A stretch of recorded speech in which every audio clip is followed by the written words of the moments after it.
I would sure like some grilled cheese. I like to put grape jelly on my grilled cheese.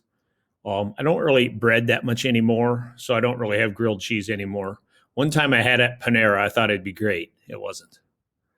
I chose the picture of grilled cheese because it has two halves, just like Congress. Remember your mindset. You got to think about pictures.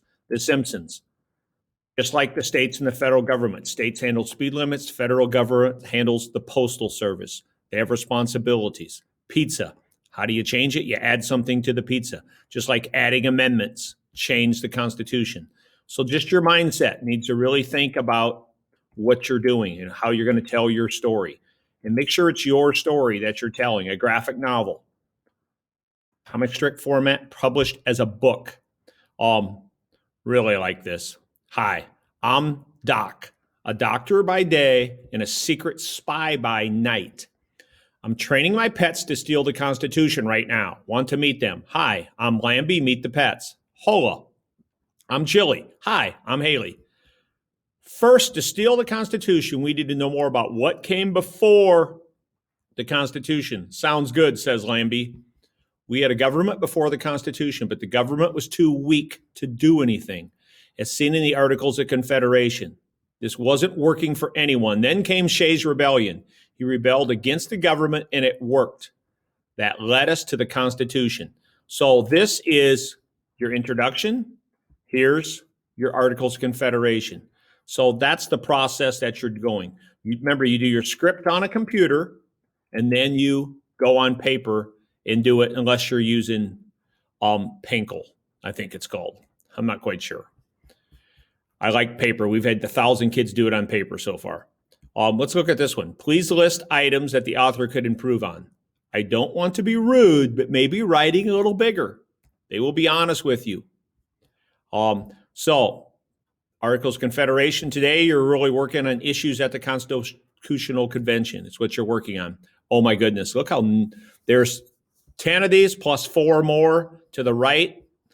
Make sure these get put back just like this. You should take 4 or 5 of these today and get started on page 1 and page 2. Your script to paper. Do your script first.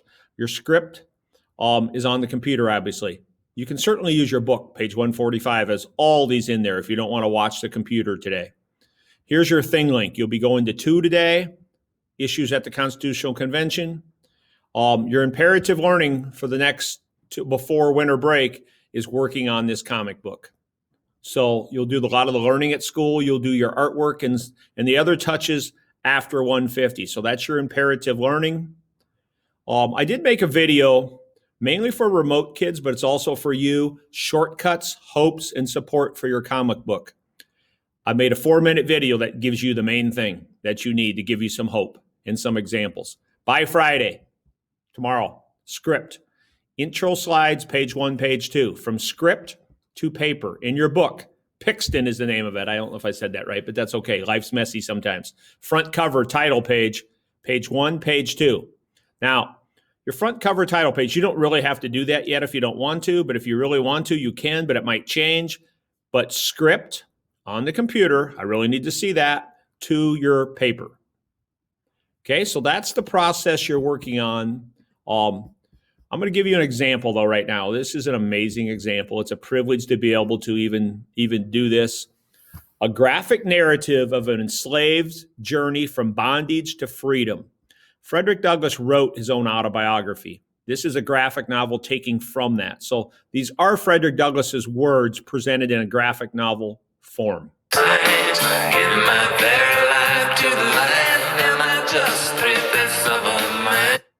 Life of Frederick Douglass. Not knowing the date of my birth or the identity of my father, combined with the vague, fleeting memories of my mother, the mock more than my comfort, haunted me as a child.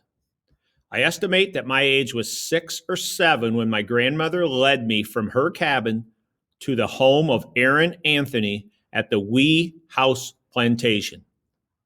Grandma, what is this place? Fred, this here is the home of Old Master. Folks call it the Great House. The Great House?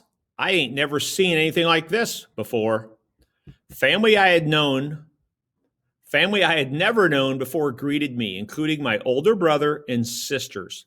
Perry, Eliza, and Sarah, not to mention numerous cousins. This here is your family, Fred. That's my kin?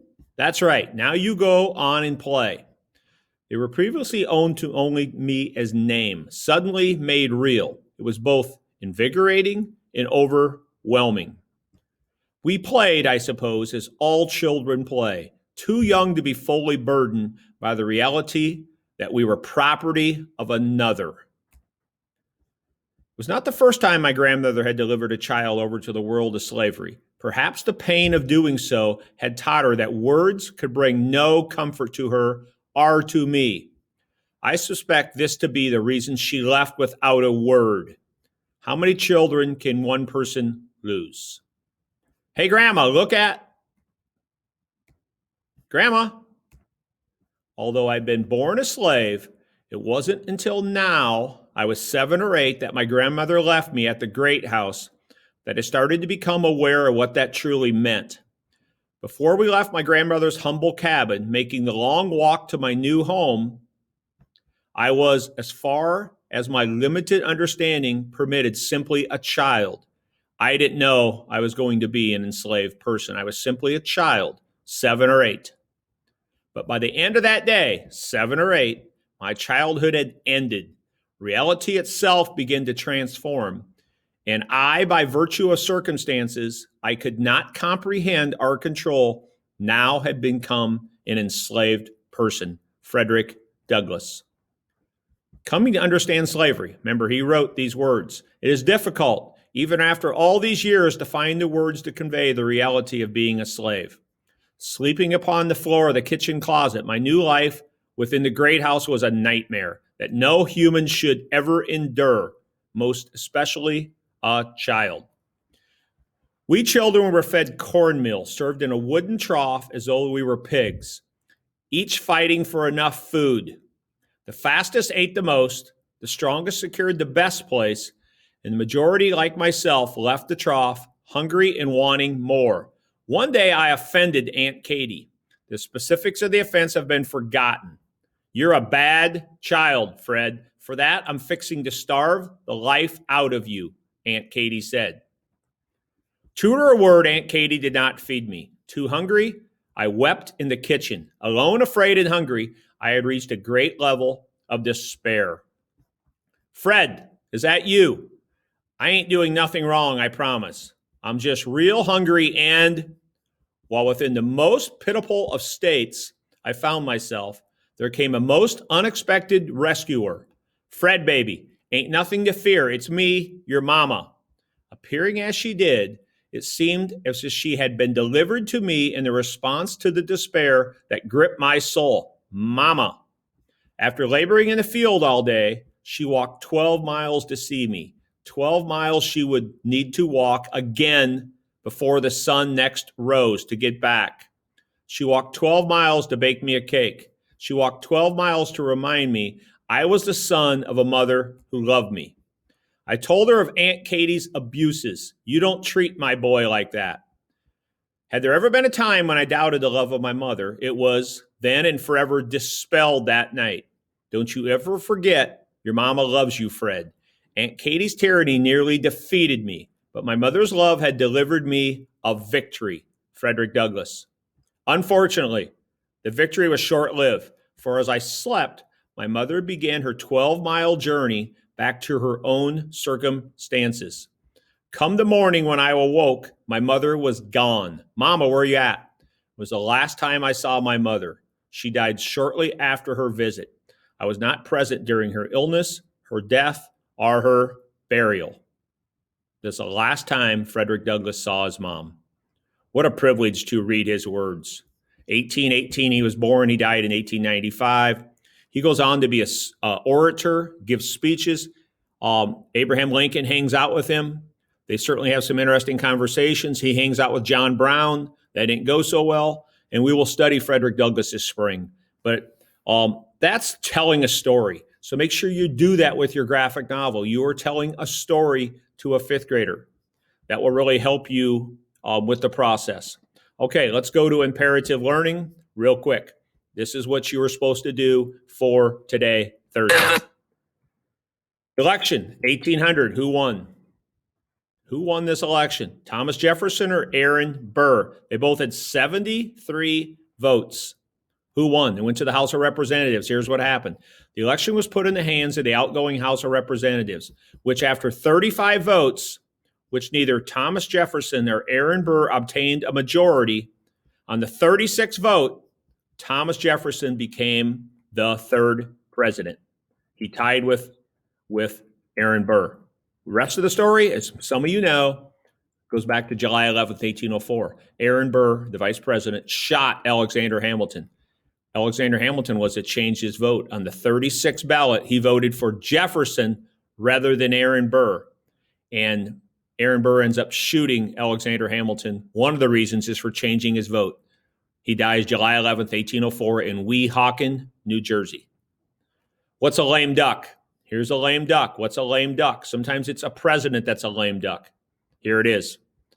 An official in the final period of office after the election of a successor. So sometimes you don't win the election. You're a lame duck. Somebody else has taken over. In President Obama's case, he could not run for a third term because of term limits. So the last part of his year in 2016 and 17, he was called a lame duck president because he's not going to be in office anymore.